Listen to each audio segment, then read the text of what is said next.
to go deep with Dan Good. Brad, how you going, brother? Good, Daniel. How you doing, man? I'm good, man. That's good. Just been running around a little bit there, setting everything up. Yeah, I've been sitting here like for the last. You told me to get here at some time. You made me wait for 40 minutes. I know. Won't let me help. Very you. unprofessional, isn't it? Crazy. But I provided beers, so that's a good refreshment, isn't it? And cheers to you. Cheers, mate. brother. Thanks. The taste of green beacon pale ale. A pale ale. I was Tropical going to pale say. ale. Yeah. Okay. It's delicious. Lovely.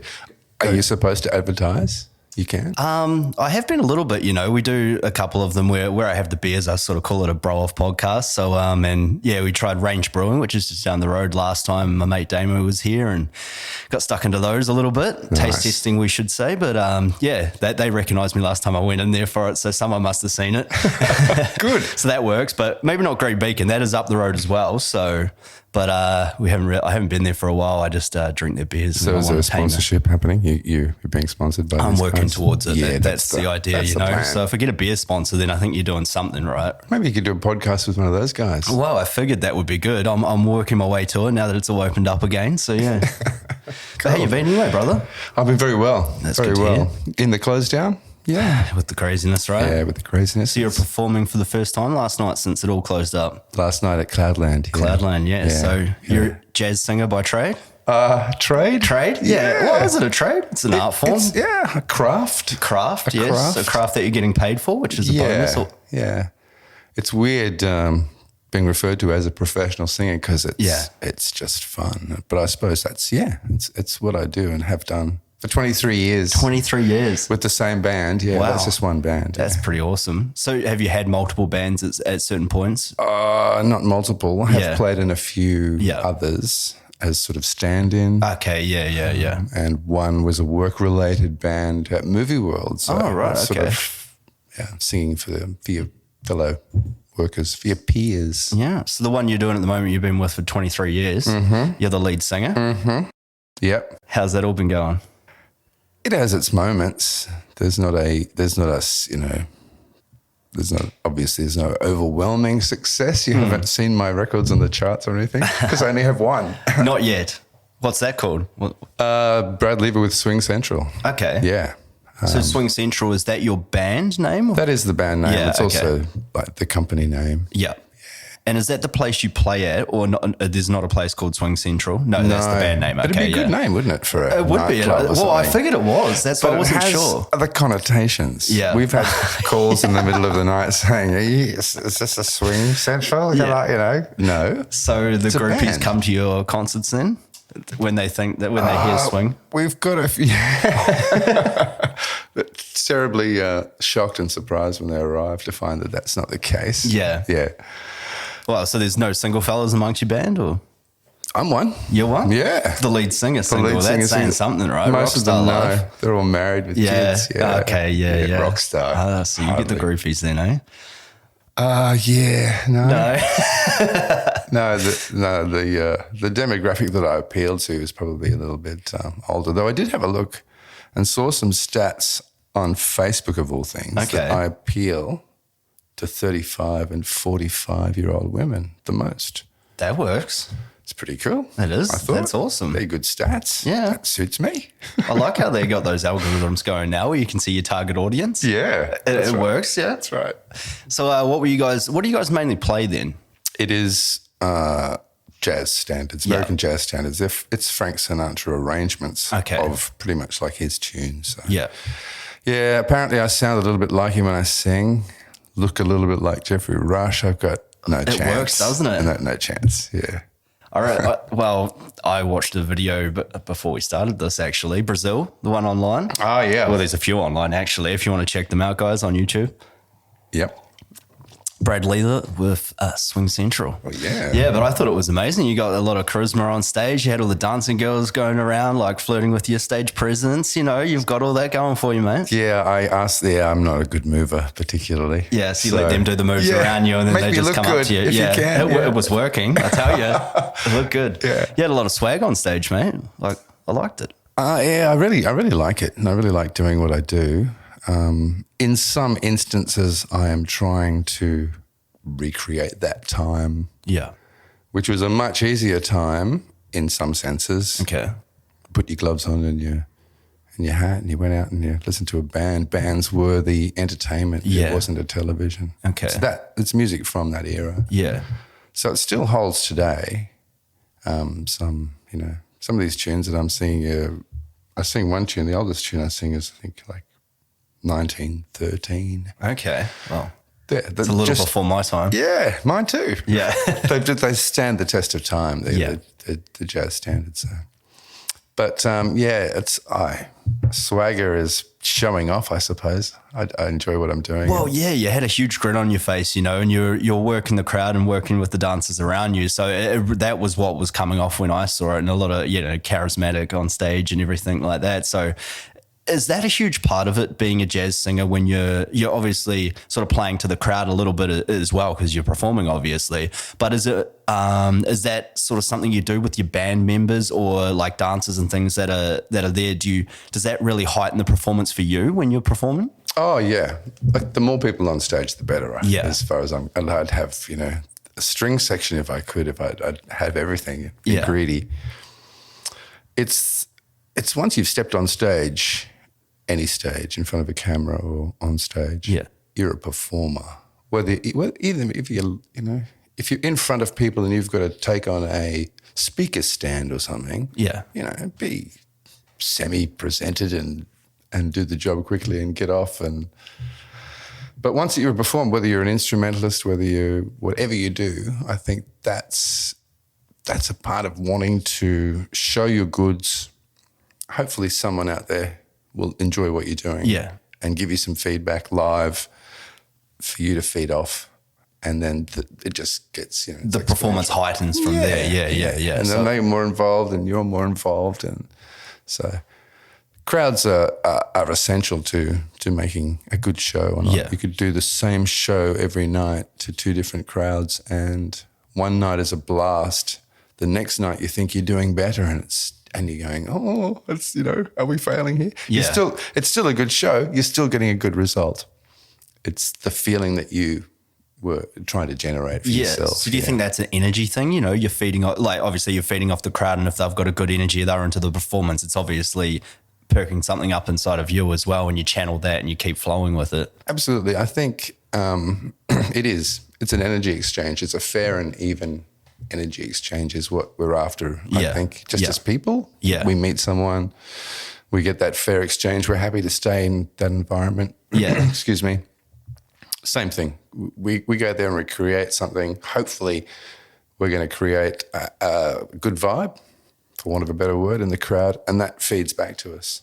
And then as the night goes on, that just gets bigger and bigger and bigger. Yeah. Saw that last night with Cloudland. It was very quiet at the beginning. Everyone was quite subdued by the end of it. They were into it. Yeah. Standing at the end. Oh, that's great. Yeah. So they were into it, obviously. Yeah. Well, they're very, very starved for entertainment. Well, that's what I was wondering. I mean, how much of a draw of people you actually got to a gig like that compared to what you were getting before? Was it very similar, or cap numbers or anything like that? They've capped the numbers to, I think, 100 people with no dancing.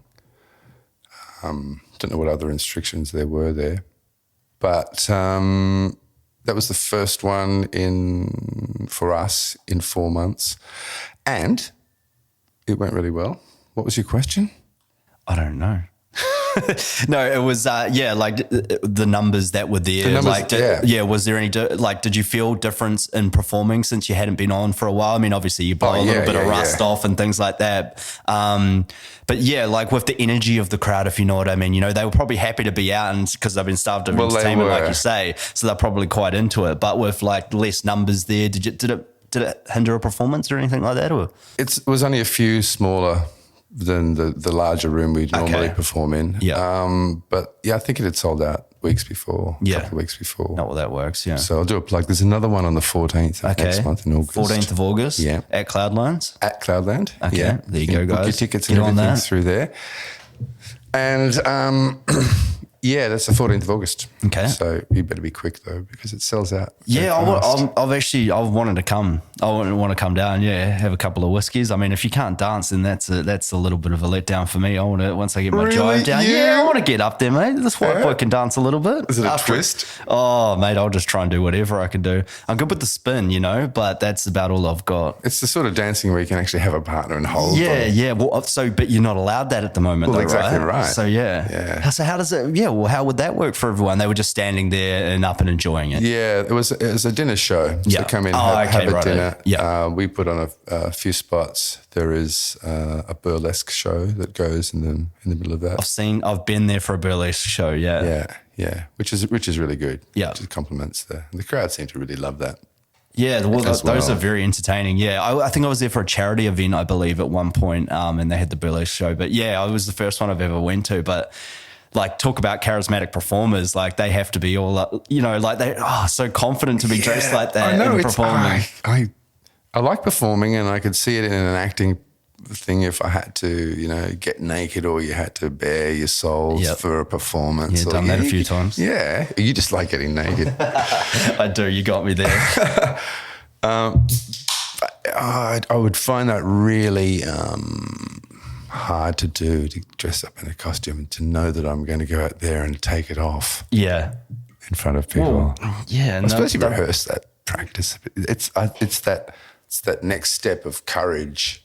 I think it's very revealing, but I would say it's empowering though for them as well, as like a woman performing and doing the burlesque. Like I think like those kind of performing, they feel empowered. That's why they do it. But I'm not sure. I couldn't tell you really. But that's what I understand from talking. They're getting the same enjoyment as entertainers do, and maybe they just really enjoy getting their gear off in front of a lot of people. Well, I think it's a sexy, empowering thing though, right? Because you've got control. When you're a burlesque performer, you're kind of trying to control the audience. And I guess performing is like that in general, but in a different kind of seductive way, right? And it really draws people in. It's the wow factor and what's going on. Like they're trying to understand it and they're enjoying it at the same time, but don't know what's going to come next. So it must be cool to have that power in your hand.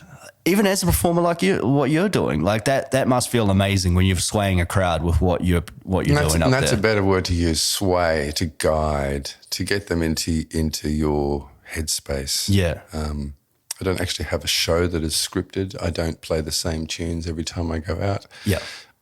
Play pretty much the same tunes, not necessarily in that same order. It's not a boring show. I want the crowd's reaction. I will engage them early. Yeah. So we can develop because we've only got a short time together here. Yeah.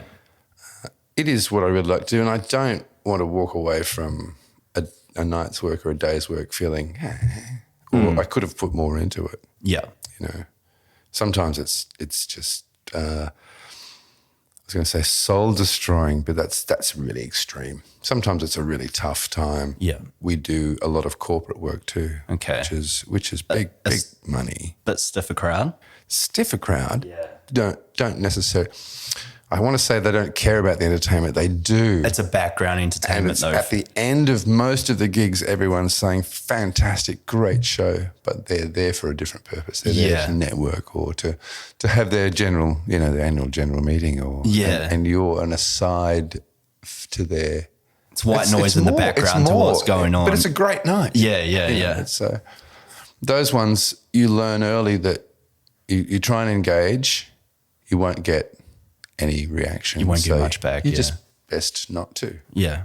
And then just go about doing your show. And that would come like easier as a more seasoned performer, right? When you've done a few of those gigs, you kind of know the level of tempo that you stick at rather than trying to force too much to get the engagement because you know what you're sort of dealing with. Yeah. And you might think because there's a larger crowd, you've got to put in a larger performance. When sometimes you bring that down to actually get everybody to come to your level, and then you bring it up from there. Okay. Yeah. So I suppose some of it's just inherent. You learn on the job. Others, it's just because you're having so much fun and you're playing that you've forgotten what you're doing. Yeah. That's when you're in the moment though, right? Yeah. That's the key. Like that's the part of performing when you're not performing, you're just being. Yeah.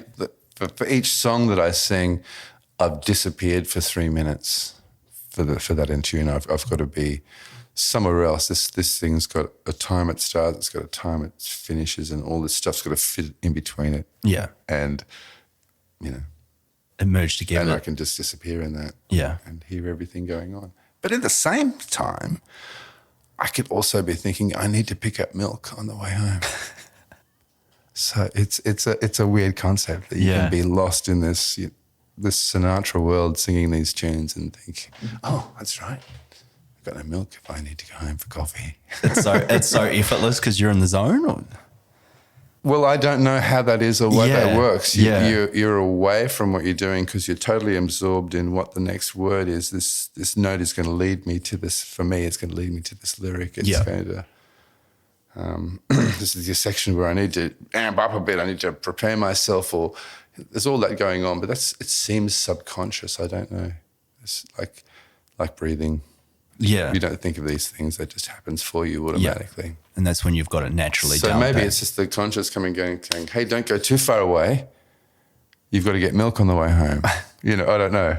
That's weird. Yeah, that's interesting. I can relate to that actually a little bit with acting. Yeah. But God, I can't imagine how that'd be performing up on a stage though. That's because it's a different story, right? When you're acting for film, it's different from performing on stage in theatre, or obviously as singing in a band and everything. But they all have a common link in. For me anyway, there's someone else's words. Yeah. In acting and in singing. I'm not writing tunes. I'm not creating anything new in that sense. Yeah. That must be different from, I mean, have you done a bit of writing and like performing your own music or not? No. Because that's something different. Like when you're embodying something that you've written yourself and you're finding it out for yourself, like there was emotion when you wrote it and the emotion that went into it. And then there's emotion when you perform it, trying to tap back into that. That's got to be different. I mean, obviously, when you're performing other people's songs, you're tapping into it and relating with your own emotion to what the song is when you understand what you're doing. Exactly. But that's got to be a different feeling, like a slightly different feeling when you write it yourself. Like, I don't know, have you never been? I've never been that way inclined to write my own tunes. I think about it a bit.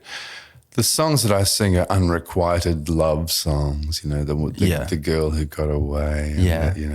And that was I fell in love and she's gone. It's all that sort of tunes, but they're great tunes. I just love them. But I could throw that back to you because you wrote a movie. Yes, that I had a little piece in. You did. Sure, I could have got a bigger role, but anyway. But I didn't even have to audition. That was pretty cool. Yeah.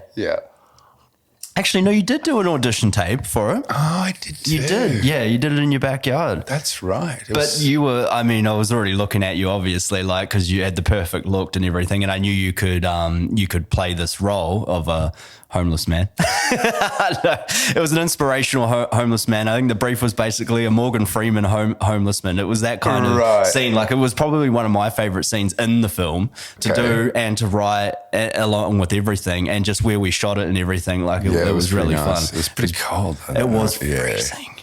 I know. Yeah, I do remember that. But you grit through these things when you're trying to make a film, especially an indie film. So get back to the question. You've started with an idea. Mm-hmm. You've transferred that idea into note form, whatever the process is how to go through. But this is like a project of yours. It's your baby. Yeah, 100%. A baby is the right note for it. Yeah, when you're creating something, because you're creating it from an organic form and you're creating it as you go in your mind, and it's transcribing to paper, and then it develops more once you read it back on paper or you read it with your friend. And in this case, co-written with AJ. So that was a collaborative project that we did, that we wrote together. And those scenes, it's funny how that developed, because we both had ideas of what we wanted to do for the film, and it was about jiving our experience, because it was kind of like art imitating life or life imitating art. There were sources of that, like for me coming over here from New Zealand, and been in the game for a few years. So it was sort of getting those pieces out of things that I'd learned and kind of been through. And for him, a similar thing, like came from Brazil to America to Australia, you know, and he's been performing a lot longer. He's a little older than I was, but he'd also done a lot more on that side of things, like the writing side. But yeah, and it was about our own perspectives of the industry, I guess, and living through moments that we put into the script, because it was one of those things. And then you create it again where you're acting it out, and yeah, so it's an interesting process. And that scene, we both really wanted that in the film. Like, you know, we just wanted one of those inspirational moments of for the character that went through obviously a very hard time early on in the film, tough time in the industry, you know, and then you have some things that knock your confidence around or what have you, things don't quite go your way. You're putting years of work and and you haven't quite got what you wanted to, what have you. But it was, one of those down on luck moments, and he got broken, you know, the chick that he was seeing, played by Talia, was she's a wonderful actress in the film. So yeah, she, you know, broke up, and then you go to that scene where you're just wondering, what am I doing all this for? You know, you're at that realization point, and then you meet this random homeless man in the park there. So we shot that under the Story Bridge. We did. Yep. We did, yeah. On a freezing winter night. It was. I remember that immensely. That was a cold bench that I had to sit on a few times, get up and do that again. Yep. Yeah, we did have to do that. And it was, that's the thing when you're playing on the indie game, you know, like it was like a situation where there was people around, but we got the bench we wanted because we had scoped it out beforehand and had to look at, you know, like the flicker of the lights in the background, like the bouquets, they call it, like in the background, looked amazing in that scene. Like, that's why I really loved it. And it was an eerie sort of night. It was just kind of perfect for it. It felt right too. It felt like a good vibe. You couldn't have planned it. But see, that's a collaboration. Yeah. You know, you've gone into writing with AJ, and now I've got a cast. I've got to have people to play off. Yeah. Well, see, that's the part where I come in. Like, I produced the majority. Well, you know, he helped a lot. It was probably like, I would say a good 60-40 in the writing aspect on his side, you know, and I probably produced the majority of it because he was doing the other things were certain things, you know, like there was a collaboration effort, obviously, and we brought other people on. But the producing side of things, because I'd been in the industry for probably about maybe 5-6 years at that point, so I'd built up a pretty decent network of people, and it was good to, like, I kind of knew for roles, like, people would call me up and like last minute if they had people pulled out of like some decent films they were doing, even features, like, oh, have you got someone for this? And I'm like, just straight away my mind just goes to about 3. It was happened to be like a young girl that they were trying to cast, and like I had about 3 straight away that just came to mind that would be perfect for the role, and they're like, we would take any one of these, and got one, and she did really well, like called up on late notice, like a day before they had to shoot. No, that's great. And just, so it's great. So that's, I mean, I've got a mindset that kind of just for cast types and things like that works. Just, you know, people's energy and personality and what they can put into a role without them trying to force and play a different character. Is it even from your perspective? Because I know you hadn't done a huge amount of acting, but you're a performer, you know, and you know what it is. And we met on Thor Ragnarok, obviously. And so I knew you could do this regardless. And I told AJ, I got the perfect guy straight away, showed him a pitch. He's like, yep, perfect cast type, you know, like for the look and everything, what can he do? And straight away. And there was only really one other guy that sent in an audition tape, and he was actually Gideon. Do you remember Gideon? Big, muscly rugby league player. He was able to come and see one of my shows, but I won't say anything about that. There you go, throwing shots. Yeah. But no, so he, like, obviously he didn't have he's younger, but he has a really good inspirational sort of performance about him, and he sent in a really good tape for it, but it was just like, you had it all over, you know, like, but the next best thing was definitely him, even though he wasn't even old enough to play the role. He doesn't even look homeless though. He's a muscle-bound, super fit guy. Oh, he dressed down for the audition tape, and he did a really good job. Like, I don't doubt that. Yeah. So he's a good bloke. He wasn't with his shirt off. Nah. I mean, he would have probably tried to push to do that, but you can't overshadow the lead, mate. That's right. That's right. But and that's like, as a performer, I'm the front man of a band. Without a band, I just stand on stage and what do I? Yeah, hi. There's so many people behind the scenes of everything. Yeah. For that one person to be up there shining. Up there doing their thing. Yeah. And that's you notice the really cool performers in bands and things like that acknowledge the people that they play with, because there's always been lead bands that don't really give a fuck about the people that they're playing with or whatever. You see it and you kind of get that vibe and that energy. You can see it in the background. I don't mean, a lot of people probably don't take notice. They're probably just taking notice of the main, but I like look at everything when I'm looking at a performance, you know, and just see how it's all coming together and what's happening here. And you can kind of tell the energy and the vibe of the situation. And so that must be, I mean, you guys have been together for 23 years, so that's a long time. And I'm sure there's been some ups and downs within all that. But what do you think, like, helped keep you guys together for such a long period of time? There's two of us who have the band, my musical director, Ian McRae, and myself. Yeah. We have had, over those 23 years, a number of different musicians sit in different chairs. Okay. We've found, you know, we find a team that we really like, and these people get on really well together with each other, and we all get on together, and then it just extends out. I am privileged to be playing with Brisbane's best. For example, what you're saying, like Tom Burlinson puts on a great show. He comes into town. He takes my musicians. Oh, okay. So I'm left looking for a band. Not that that's a problem. I can find other musicians who will do the job great. Okay. But first choice, there they go. You know. It's like, so I am fortunate to be playing with the best in Brizzy. Yeah. Those sort of performances, I like to engage as best I can with my guys as well, because they're a part of the show. Yeah. If you walk on, I was going to say my stage, if we walk on stage together, you got to be performing. You know, that's part of the battle. Even if it's just the way you hold, you flare through the drums, or you do something crazy with the double bass, or it doesn't have to be over the top. You know, but it's not force, it's just your personality I want to see up there. Yeah, well, and sometimes people, like musicians, can be very introverted as well, and it's a unique thing to be a performer but be introverted, and your personality comes out in the instrument that you're playing, and when you're playing it, you're like transforming into a different person, right? You can see that about people. They're so reserved when they're on interviews and things like that, don't even want to be on camera or anything, but then they're up there and they're just like they have disappeared for that however long for that moment. Play that and tune, that's a magical thing to see, especially in guitarists. I find that you see that with guitarists. I mean, I admire musicians tenfold, you know. It's amazing, you know, male, female, whoever's doing it, whatever genre it is, it's amazing, because I can't sing. So I admire them too. Because I'm not a musician. I can't read music. I can't. Okay. Yeah, I'm a good mimic, I think. So it's a performance it was thing. A gift. It was. I've always sung from being a kid. Yeah, just sang. Yeah, took a little while to build some courage to actually perform. And I had to see a few performances myself to know that was pretty good. And whoa, I've got to reach that standard before I could be happy with what you're doing. Yeah. So as a kid growing up on the Gold Coast, Twin Town Services Club was a big venue at that time, where they still were showing entertainment. And I got to see Sammy Davis Jr. when I was 11. And at 11, he just blew my mind.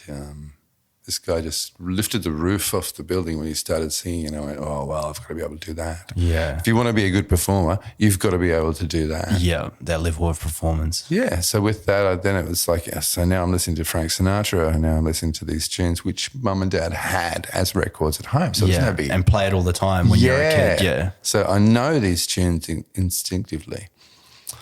But a few other performers, Harry Seacombe, opera singer too, as well. You know, he just blew the roof off the place. So I'm thinking, you got to do that. Yeah. And then my goal was to hold a note longer than Frank Sinatra. Okay, that was my thing. So I practice and tuned, and you know, I'm self-taught. I don't know how good it is. But I find a lot of musicians are like that though, even with guitar and things like that. As you say, I'm like, how do you, and they're like, oh, you know, someone asked to teach you, like, I don't really know how to teach you. I taught myself through videos or, you know, mimicking things and everything. And that's how I learned how to play. And you see they're amazing, you know, and it's like, how do you? Oh, I'm a firm believer that we're gifted with something. Yeah. Also, one of the biggest questions I like to ask of people is, like, when you were little, what did you really want to be? And what changed in that process to, because I sort of always knew that I wanted to do this. Yeah. It just took me a really long while to build up the chutzpah. Yeah. The courage to courage go out there and the and do confidence. it. Yeah. And it was only seeing other people who were out there with the courage doing it. And I know these people, and I know their, hardships or whatever they go through too. And I'm thinking, well, I can do this. Yeah. Yeah. So I actually started performing in theatre. My first was an acting gig, but musical theatre. So it was Camelot, and I was Sir Dinner, and everything went wrong. Not everything, but amateur theatre. Yeah. There's supposed to be a flash pot, an explosion, Merlin appears. Where's my cue? I've got the opening line of the show, and then it's bang, and then I've got the next line, but the bang never went off. So it's like there was that do moment I go where and you're do? frozen. I go and line this, and then the third night in or something, I've just finished my lesson. Goes bang. The guy playing Merlin, even though I've gone, whoa, it's like. And you got to channel that into your performance, well, though, right? When not maybe at that point, but yeah. But these are all the things like it's just theatre. Whoa, this is exciting. Yeah. Things don't happen and things can and can't. So I actually went backstage then into the lighting department of the Gold Coast Arts Centre and learnt how it all worked backstage. Okay. Not proficiently, enough to know that, this goes there and this happens and in this order and these sequences and to get an idea of theatre. And then through that, on the follow spot for shows, Australia, I wasn't really a big ballet fan. I can't remember years. At the time that I was doing it, the two principal Queensland ballet performers were the principals for the Australian ballet. Okay. And we had the Queensland ballet in, and I was on follow spot on one of the leads.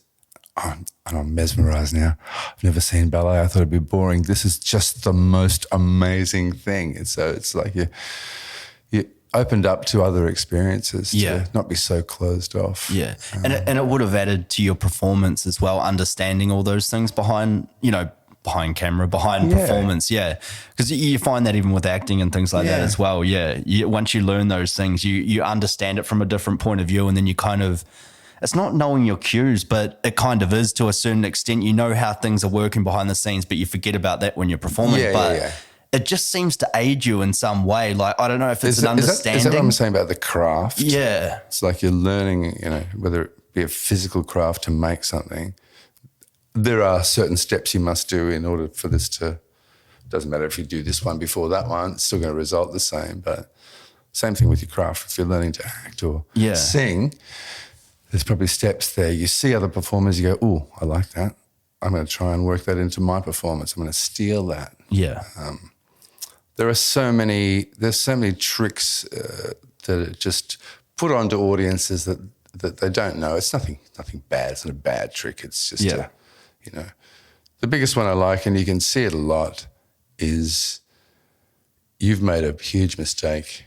You've said something, or you've spluttered over a word, something hasn't come out right for you, and you laugh it off. Yeah. And with you noting your own error, the crowd is on your side. We all make them. It alleviates it for you. It is, but that's the act. Yeah. That's the act that gets the audience back on your side. Yeah. We're all humans. So you extend that, So they have an understanding. But then you can make that a part of your show. Yeah. And it's about channeling that awkwardness or what have you. Yeah. Cheeky little grin to the stage. They know what happened, and then you carry on. You're ad-libbing the whole time. It's freelance. That works. Okay, that works. I can use those in my show now. That works. Ooh, that fell flat. That works. That fell flat. Ooh, isn't the presentation. It's just constant evolution of your show and how you want to present yourself and perform. Yeah.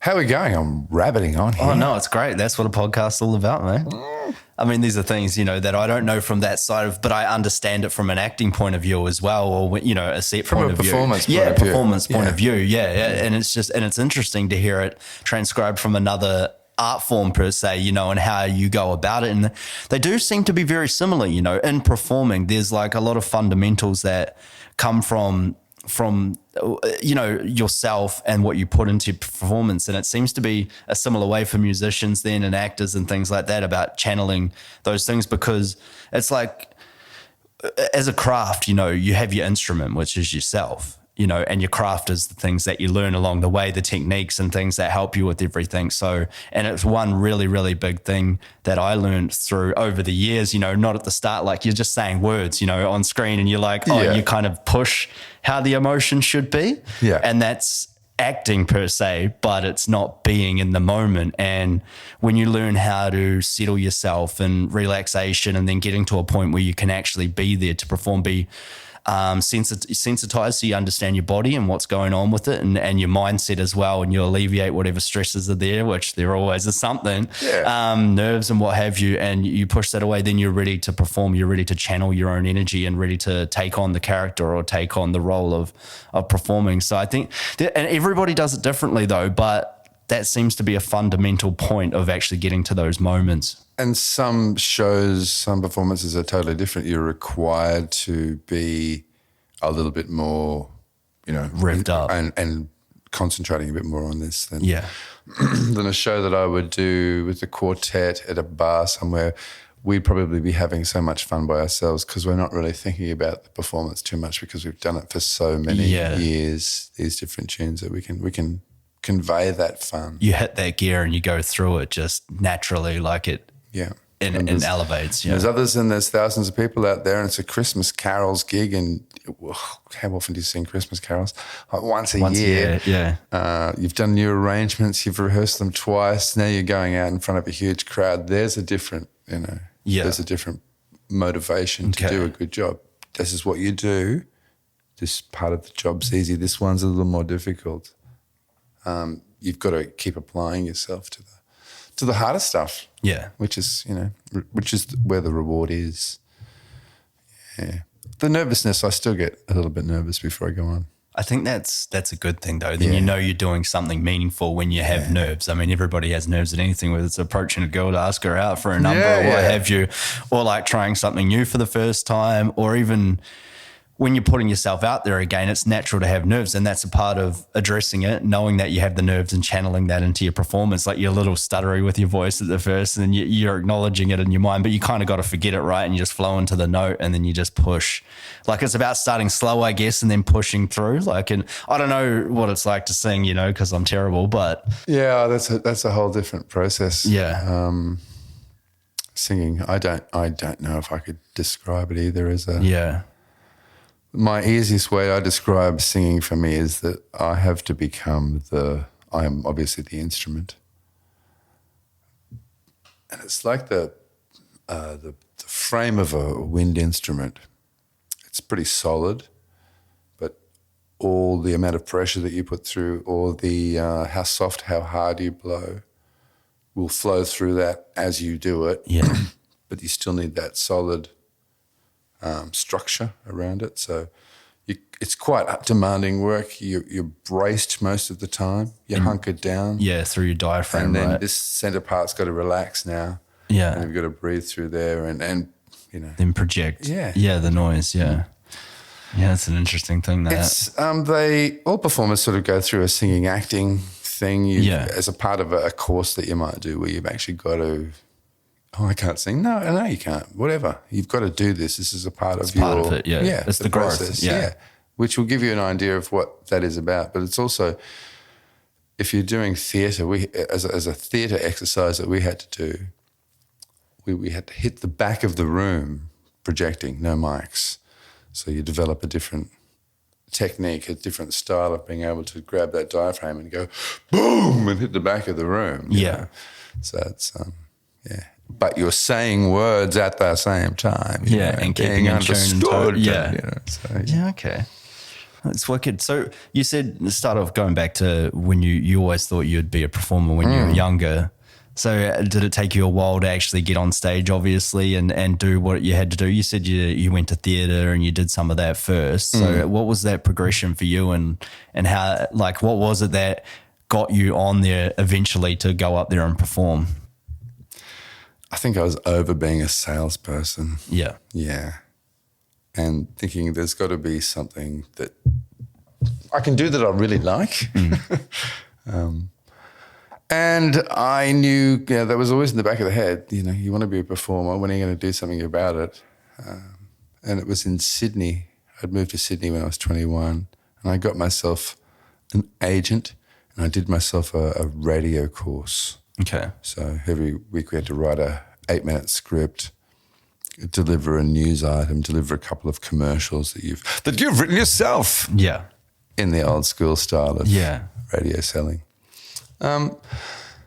So that was good because I sort of spoke a bit like this. That was my voice. I didn't really have much going on. Projecting very well. Yeah, I could always speak well, but I didn't have the depth or the. So I went and did a radio course. Okay. And developed it, and and you could push it, and you found your voice from there. Found the voice. Yeah. So, and then the singing practice at home, sort of just doing myself, and to the point where I worked out, I've made a vibrato, freaked myself out. That's going now. What? It's it's been a soul journey sort of thing. I've needed people around me to get to this point, but when I think about how much you've got to focus on what you do for yourself, that's when. But there's so much enjoyment in it. So much enjoyment in performing. I would not have get to met you if I didn't perform. It's something we don't catch up as often as we probably should. No, that's right. Yeah, but you can make a call out of the blue, and that guy's there for you. And you start back. You know what I mean? Yeah. I'm sure that's offered in other jobs as well. Yeah, but it's that connection of sharing that. Like we shared Thor with another 150 extras. Plus. Yeah. Was only us 150. Was another 150. It's like it's how you're going to view it. And it was like that because you're sort of a team, but you're a group, and there's like a good bonding. You find your people pretty quickly, but you tend to get along with everyone on set. Basically, there might be the odd one that might be a bit of a misfit, but you tend to jive with them because you're all there and you're vibing off that energy. I think it hits you when you go in those gates or just before you walk in that Warner Brothers gates. You're like, oh shit, I'm here, and then you start seeing all the sound stages after you go through security, and then it just starts to heighten from there, and then you get your people, you're all on that energy and you're vibrating like here, and it just slowly goes up to here through the day. And like obviously it's hard sometimes because you're on set for a long period of time. People that don't go on movie sets don't know, but it's like could be anywhere from 10 to like 14 hours sometimes. And it's hard to be like, you got to be ready to hit that energy level in a certain scene. Even if you're background and you're far out, you never know what the camera's going to capture because it captures everything. And then you're coming off and then you're back up again. You're kind of jiving together, you're working off each other's energy, and you're really like, it's a team thing. Well, it is. And you've got to be, you're also following direction. Yes. Like the director comes over and says, this is what's happening here. We need all of you people to understand what's going on. To do this and to have this reaction on your face of whatever it may be. Yeah. So it's everyone's in the same boat. It's like, let's help each other out and do this, and you get little performances happening within performances. Exactly. But it is. I think that's what it is. And you do quickly find people who the fair energy exchange. Yeah, and that's a good point to make because you do see some people in the industry that are very about themselves or what have you. And it's not really a team sport for them, but I feel like there's no blueprint to this shit. That's the thing. No. So you do see people like that make it quite far because they have that ridiculous belief in themselves, and I think you need that in this industry. But also it's a collaborative effort, like you're saying. You don't really you're not going to get invited to another set again, or we've got this project on, or I'm doing this film. I know someone that's right for it. If they're a dick, and they're not a team player. We lost a couple of people from Thor early. Yeah, those people who presented themselves as being or could be trouble just weren't there the next day. Yeah. And I thought, but that was good. That was good. It was good for the whole vibe of the whole crew and everything. Because they're upsetting the vibe, right? Yeah, that's the thing. And you're like, oh, God, what are they going to do next? To have that many people, you're going to have some, some sort of people you probably haven't taken the time to get to know.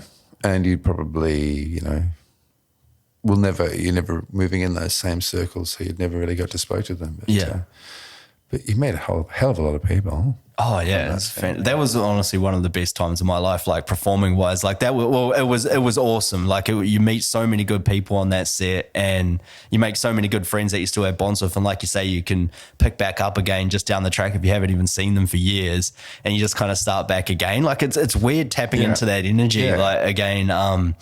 But yeah, there's something about being on those sets though, in those big films that really get you going. Like it's wicked, like a big Marvel film. I mean, there's a small one, but yeah, that was huge. And it was funny because it was a franchise that at that point, not a franchise, but the Thor franchise had already done, I think, 3 movies with Thor, and Taika Waititi came on to kind of revive the film to see what, and it was a lot different to the other films, but that really came out on set. You could see everyone so easygoing and having so much fun with Taika because he's like that. He's chilled, but down to work when it's work time and create, but he was always laughing and joking around. Really, there wasn't too many times where he was like full cut serious director mode. I think I often thought how patient those guys must have been with us too. Yeah. Because, 150 people can get to a raw, even just everyone having a little chat here and there. And did a lot, There's the cut and, whoa, you can hear the vibe, and all the ADs coming over going, just quiet please. Calm down, everyone starts laughing or something happens. Yeah,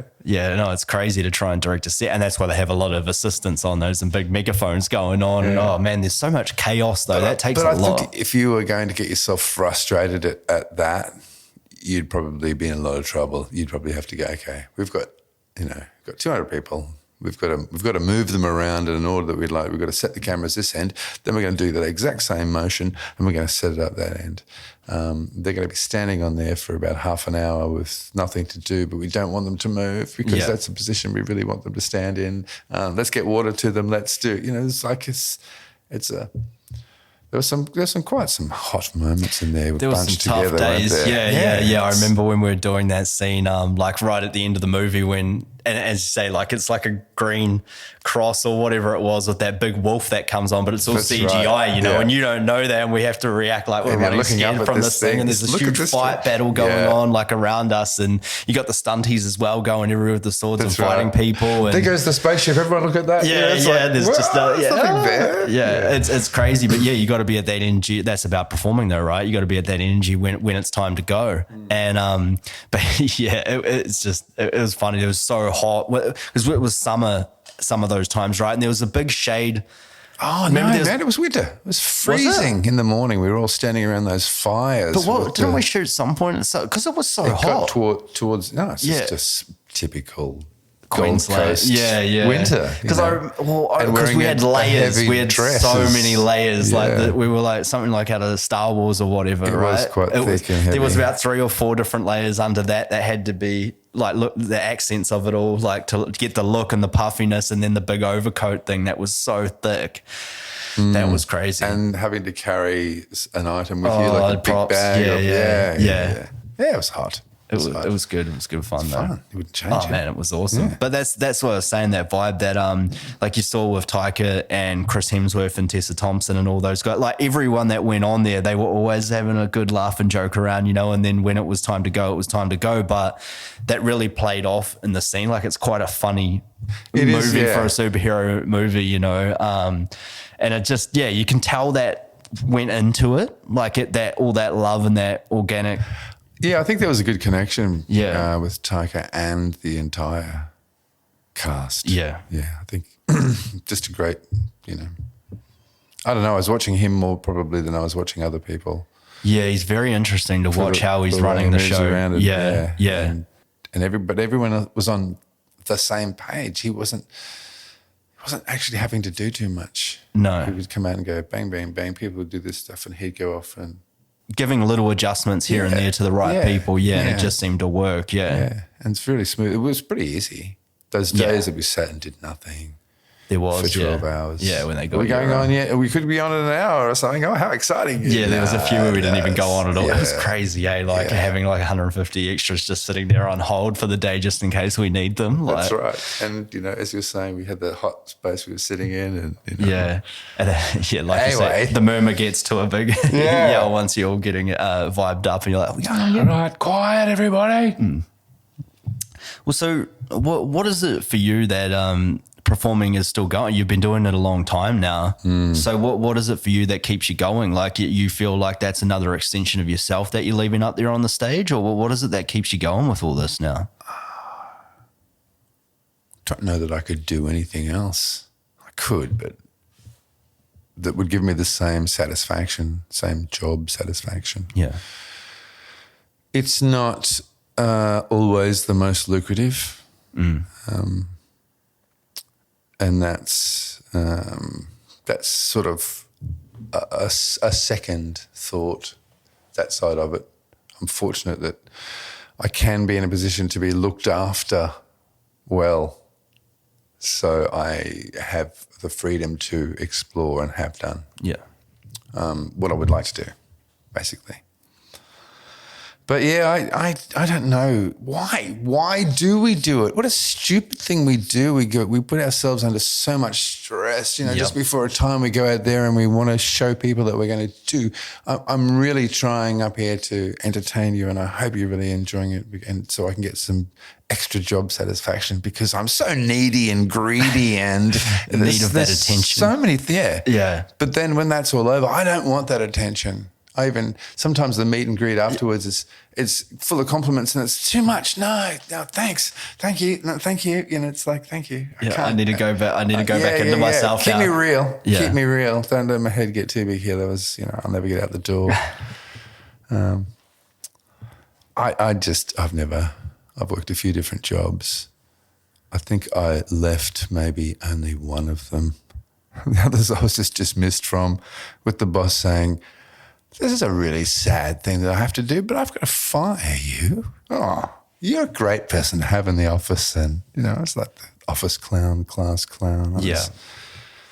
Always that sort of thing. And I started at Movie World performing there as a presenter. And one of my old bosses from Sydney came through the park and he went, see, this is where you're supposed to be. Yeah. So it was like, it had come full circle. I was dismissed because I was dancing on the tables on a Friday night. And, Did you have a Sheila up on the table? No, come on. Clothes Why on? is everybody so, here's some George Thorogood, Just into it. bad to the bone, Yeah, just, I don't know. Is that the show-off part of show business? I don't know either. It's I think it's like you said before, you knew there was something inside you that wanted to be doing this, but you didn't have the confidence at the start to do it. So you needed to build that or find that somewhere, and that came from mimicking at the start, and then you kind of found your own voice within it, doing the radio thing, and then because it would seem that you were drawn back, and then you found your radio voice, and then that kind of like you got confidence in your voice, and then that helped you bring that out in yourself, and you've been going hard at it ever since by the sounds of it. But also part of the process, as you say. That was there so long ago, it seems. Yeah. And there were stepping stones to that. to To get was there. the start to get me to on this thing that I really want to do, but I don't know what it is in the industry that I want to do. I really like music. I don't mind singing. Am I good enough to sing? The draw was to the industry, not to a particular thing. Singing was the thing that I went to the most because I really enjoyed that. Yeah. It is a performance. There is acting involved in singing. Stage presence. Stage presence, yeah. And the most rewarding, I think, is theatre, because it's there, it's right there, it's live. Yeah. It's, you've either done a good job or you haven't. They've liked you or they haven't. You know, it's like no movie that someone's sitting back and critiquing later on. Oh, I didn't like his performance in that one. Well, you can tell me to my face. Yeah, you have to write it down somewhere. Yeah. No, that is interesting. Yeah. So, I mean, you found your voice and you keep going with it. and you started out, you did theatre. That sort of was the natural progression, and then to singing. So have you done much other than the theatre stuff with the acting? I know obviously you had the. I worked at Movie World for 9 years. Yeah. So is that part of being the superheroes or anything along those lines back then? I've dressed up as character. I've dressed up as Batman. I'm Yeah. Batman. You could play a good Alfred right now, I feel. I can see that. Once Batman, though. It's old, I was young. Michael Keating Batman. Yeah. Yeah. Oh, yes. Yeah. Well, yes, that was the first part of that. I was tech involved. So I was, my title was Atmosphere Supervisor. In charge of the atmosphere, making sure the weather was good. No, I had a whole bunch of dancers and a whole bunch of actors, as well as your superheroes that I, structured to be in the park in different areas at different times, different shows. I was also the tech, so I would run all the sound equipment to each show that we did on the street. So at that time, there was a Bonnie and Clyde show that was mic'd. We had a Batman show that was mic'd. So you're just spending the whole day making sure you've got your cast in position and So it was and rostering and all that sort of things. That's a lot of work. It sounds like producing at the same awesome time. To have an understanding of how a system can work. Yeah, okay. And you can just tune that back into your own little band and it makes it's easy, whatever. Yeah. But for the last 5 years of it, I was performer. In the Maverick Grand Illusion show that they did there at the time. Also as a Harry Connick Jr.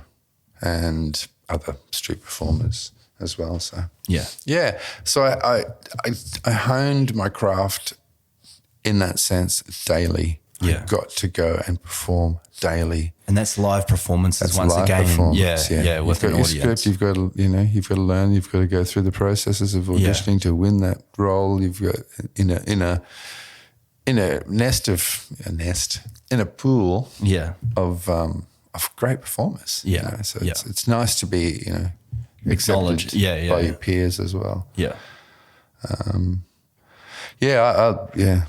And that's where you also develop a love for the performing as well. You don't have a problem going to work every day to dress up as a I got 6 shooters on my hip, walking around in vests and cowboy boots and hats and how ma'am and what are other people doing for a living? I have no idea. Yep. No, I understand that all too well.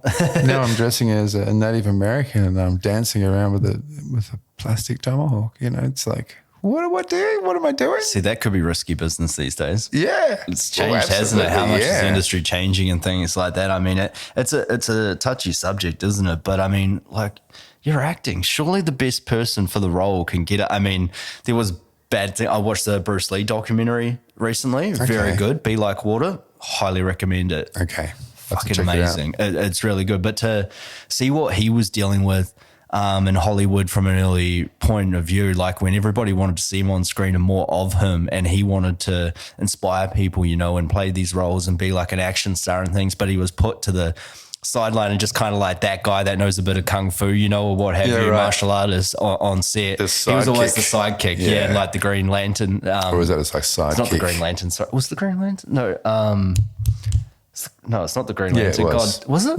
Yeah. With the car. The original, American TV show.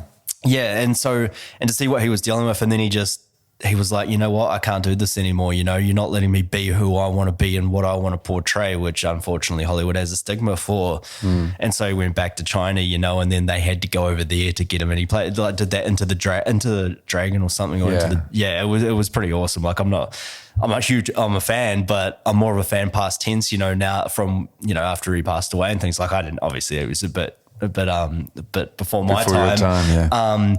But yeah, it was something that like when Tristan and I, we went to San Francisco. So when we were there, we did like this free tour, which was probably the best part of San Francisco that we went to. But he took us around like all these places and he showed us where Bruce Lee grew up.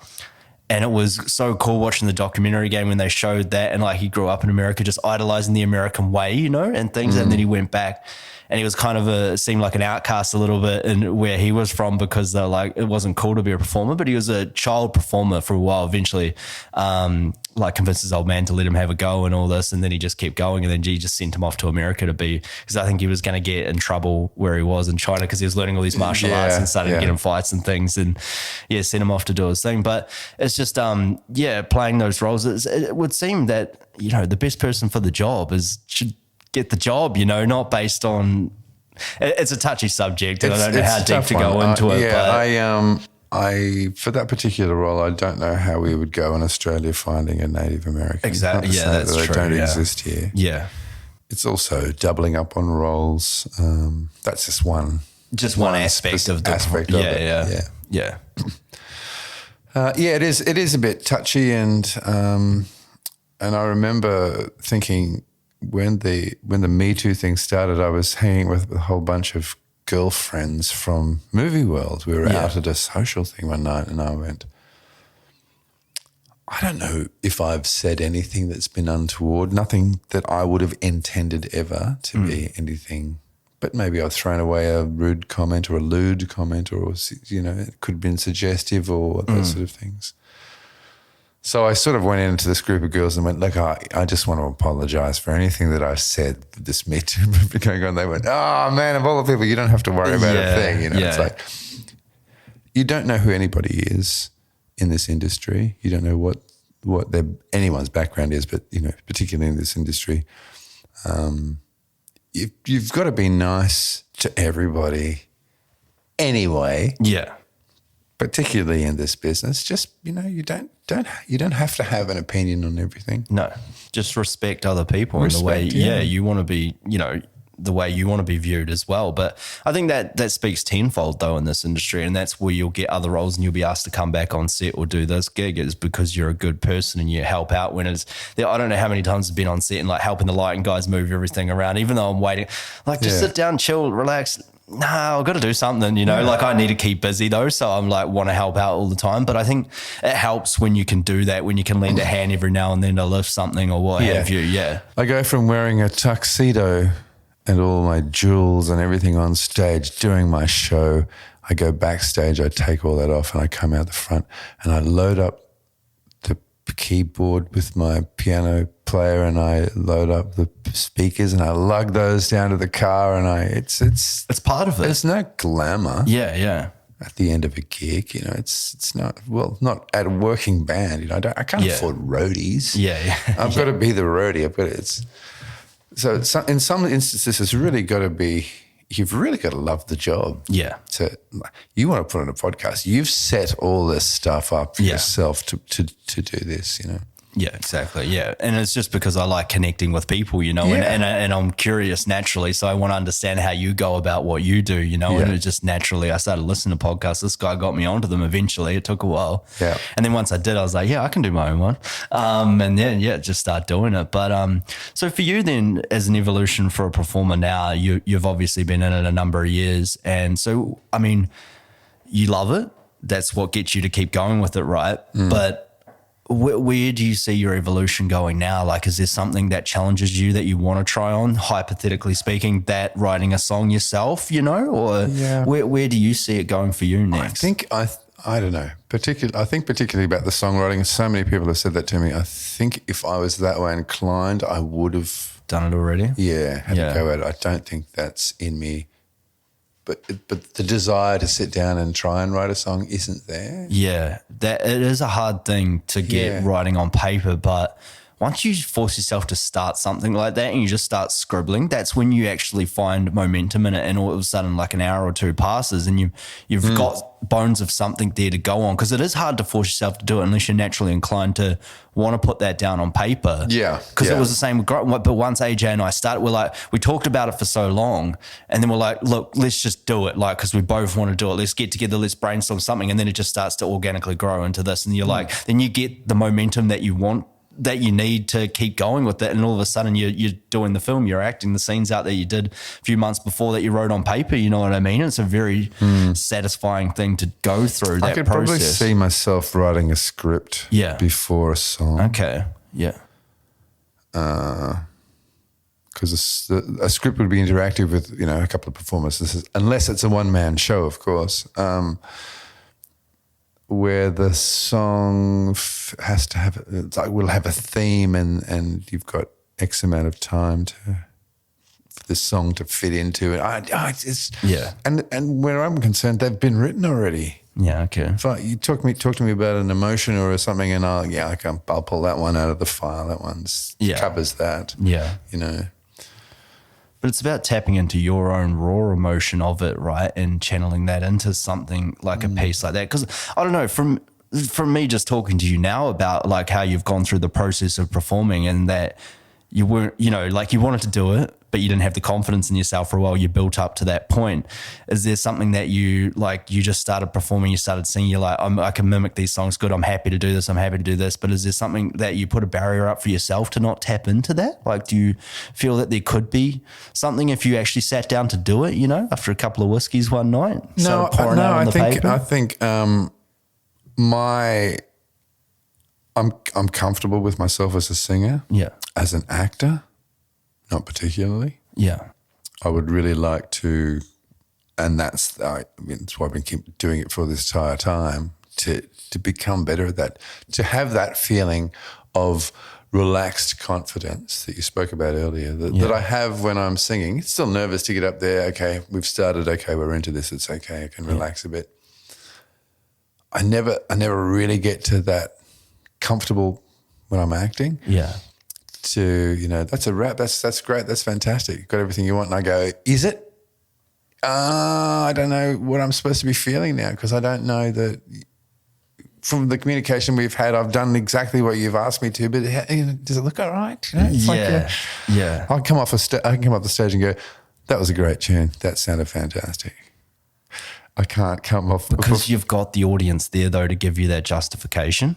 Yeah, because you can understand that they've enjoyed what they've done, so you feel a bit better about yourself. But I tell you, when you act, I understand what you're saying, and you're not sure, and then you watch it again, or they show you eventually, like 6 months down the track when the film's been in post, you're like, okay, maybe that was all right. You know, like what I did, I pieced together all right. But I think that's a common feeling, man, when you come off on camera. Like I spoke about it a couple of podcasts ago, but And it's very few times once you know, like you go through the process and obviously the confidence in yourself and all that, but there's these moments when you're performing, and you spoke about it before in relation to singing and performing, and when you're locked in the moment, you don't even understand what's going on, but you're just being, and it just comes out, and then 3 minutes are gone, you're like, I just did that. You know, like that's the moment to tap into. That's like the real performance. And it doesn't happen all the, you know, like I could count probably on a couple of hands of when that's happened, you know, like for me in the years I've been doing acting, and maybe because I'm just getting better, you know, but I'm not where I want to be, you know, you're always constantly in that pursuit of it. But that's the parts where you're like, fuck, something happened there, because you feel it and you're locked in with the same person, and you give that little nod of acknowledgement between the acts after, you're like, yeah, I felt that, you know, that was right in there, like that. Well, that's what it was. Just first performance for me. So I've hit the stage. You got the opening line of this play. What? I've never delivered lines before. I don't know how to stand. I can talk. I've done a radio course. All right, here we go. We need an English accent. Okay, we'll do that. Pip, pip, tally ho, no what. To have, you know, as I said, to have nothing for that. But at the end of the 3 nights, I was playing one of 3 nights. When we came out on stage, the crowd really, really liked us. So that at the end of the curtain call, they run through the cast and stuff first, and we came out, the 3 nights came out, and polite clapping going on, and then the leads came out and they got the big ha-ha. And I thought, well, there's something. Why are they doing that? Why are they adjusting their applause when we come out? Okay, they're obviously digging that. Yeah. So then after a few performances, now I'm hamming it up, and it's I'm really enjoying it, and this is a great feeling. And the director's going, "That's okay. It's okay. You're not taking it too far. It's good, right? Okay." But then the other side of that was, as you know, waiting to audition for an acting role and getting the actual role, even if you know, it doesn't pay. Yeah. You know, it doesn't bring money in that you can survive. Yeah. So I suppose the delay in that was, there's no money in it. I'm not going to make any money. I still need to eat and work and, you know, make some money. Instead of being able just to, you know, when I bit the bullet too, it wasn't pretty for me financially, but, you know, the rewards come because it's something that you really want to do. You're going to be rewarded in some sort of way. Yeah. Yeah, I think. I think it's self-reward. Yeah. Like you say, like internally you feel good about what you're doing. You're waking up every day to perform, you know, most days to perform, or you have the luxury of not having to go and do work for those few days because you've got to a certain point in your career where you can get paid on the weekends to perform, and then you have the luxury of having some spare time to yourself, you know. Yeah. But that's all part of it, getting yourself ready to then bring it on when you've got to go do it, right? And I'd seen people that I'd worked with, salespeople that had this energy and desire for what they were doing, for selling people things. And I wasn't getting that as job satisfaction at all. So, oh, really? Should I be getting this experience from this? But it's finding out what you want to do, and you will actually get that job satisfaction. You will get that feeling. It's you know, some people are really, really happy to be salespeople and go to work, and they love the challenge. The money isn't the problem. It's the we've got this new product that we've got to, you know, get to people. Push this. Once you love it, once you get it, it's great. You know, that's their desire. Some people just cannot, you know, love banking, or they're just happy to get up every morning and go and be an accountant. Not me. Not me. I couldn't do the office thing. I tried. 20 years. Yeah. I can't do this. Yeah, no, I feel you. Still doing the full-time job, but yeah, it's just you get to those certain points where you just got to, you know, throw caution to the wind and just take a chance on yourself, I guess. That's really the point where you get at, because, yeah, you don't want to sit back and realize and live life and regret that you didn't take a chance on yourself to really pursue these things in life, because it's a hollow life if you don't feel like you're... Well, that's right, yeah. And I don't want to look back and say I didn't give that a go. Yeah. I have that already. There's a few things I probably should have gone for and didn't, maybe missed out, but I don't know. I didn't do it. I'm not going to look back. No. I'm going to get a sore neck if I keep looking back. Yeah, well, that's the thing. You're not going to move forward if you keep looking back. Like, you can acknowledge that you've gone from this point to that point. And you're like, wow, I've actually, because you can get caught up in it when you're a performer. You're like, I'm not where I need to be. I need to do this. But you can also get caught up in the fact that, hey, I'm doing really well at the moment. Things are going really great for me. And then, you know, the bum falls out of it and you go, oh, hey, I didn't really prepare for my future. I just assumed that this was going to be how it's going. It's all going so well. Yep. You know? It's a crazy beast. It's a Why crazy do we do it? beast. You said it before. It's crazy. Why would anyone want to do it? It's for those highs, right? It's bigger than we are. I think it's bigger than I am. Yeah, I mean, it's an entertainment point for people. Like, I find like I can sit back and consume, you know, like and consume movies and music and things like that, and it heightens emotion within yourself. Sometimes you're living through certain roles or things that you haven't experienced in life or you haven't taken on yet. But I mean, that's such a powerful thing when you can go and do that for a job and get paid for it, or not get paid for it.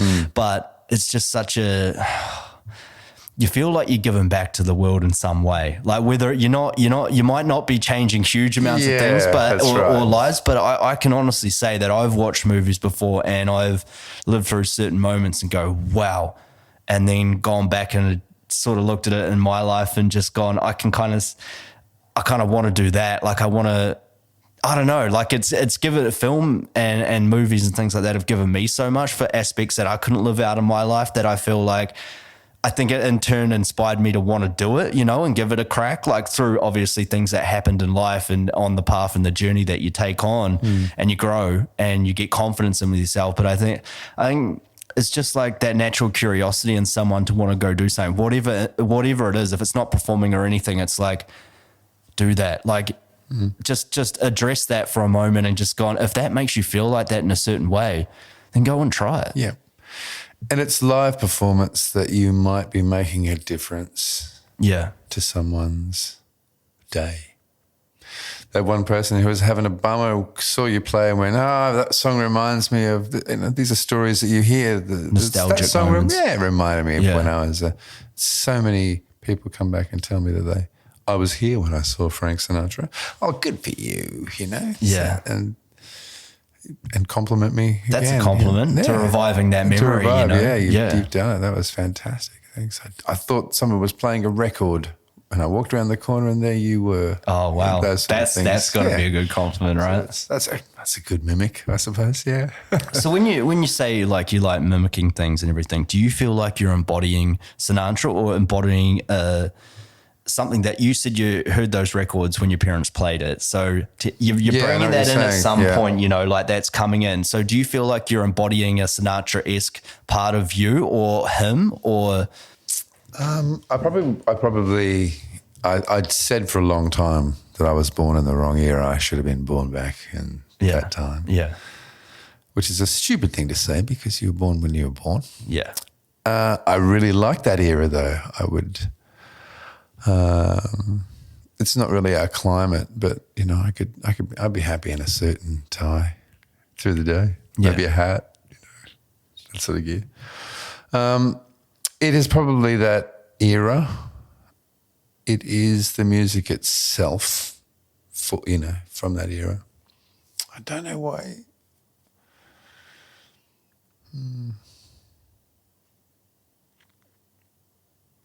What was the topic of the question again? I get so sidetracked. The point of that was you had Sinatra. I mean, you chose to you're doing Sinatra songs, and do you think like what part of that when you're performing? Do you think you're tapping into a mimic version of Sinatra, or do you think you're tapping into something within yourself that those songs brought out in you when you were younger and you're performing now? I think so. That latter one. Yeah. I'm not trying to be Frank Sinatra. I'm not trying to do a Frank Sinatra show. I do a Brad Lever show. I do nothing of Rat Pack stuff. I do none of that gear. The tunes are the ones that I do, but they weren't just done by Frank Sinatra. These are standards. Like everyone did them. They do them their own way. So that's just the sell because everyone knows Frank Sinatra and knows those tunes. Yeah, so, I suppose lazy because I sound a bit like him, and that's and these are the tunes that I can do. And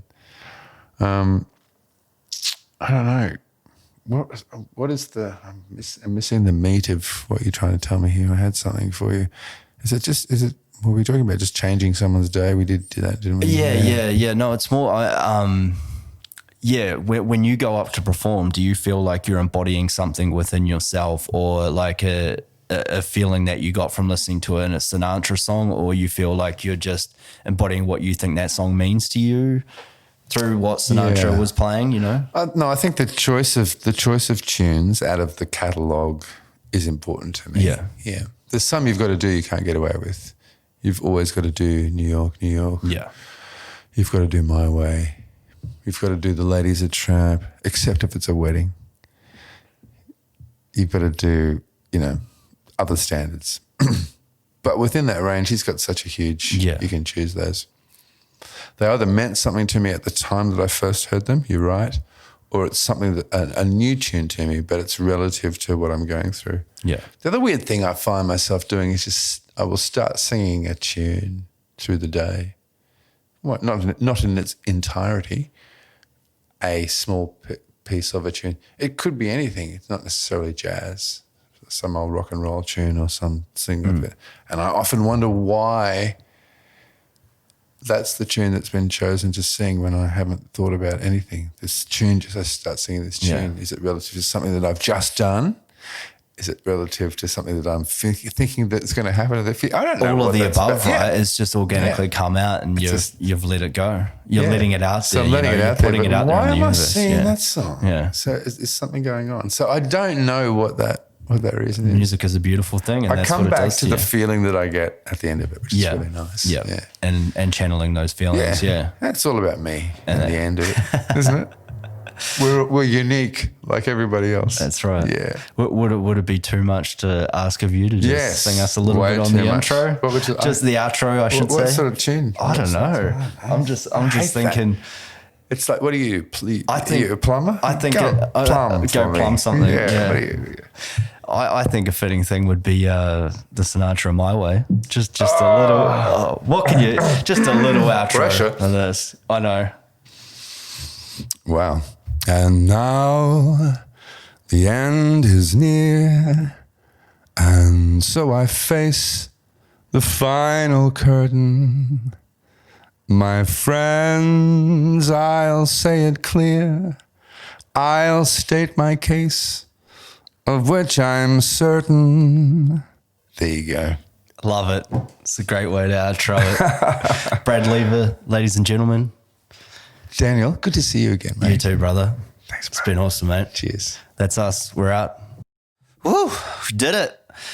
God damn, that was an outro. And I don't think I can beat it with this outro. That man is talented. Absolutely love it. Thanks a lot, everyone, for listening to the podcast and your ongoing support. I really appreciate it. If you'd like to follow us on Instagram, Going Deep with Dan Good, or my own personal account, Dan_Good. Appreciate all the follows, YouTube, iHeartRadio, Spotify, Apple Podcasts, all of it. Listening to the podcast is number one, but on all the platforms, I really do appreciate it. If you'd like to keep following, there's some good things going on at the moment. We've got some great guests coming up, and I've even got some stuff popping off in my own personal life with my acting career and filmmaking. So watch the space. Appreciate it, people. Keep grinding. Keep loving life. Peace.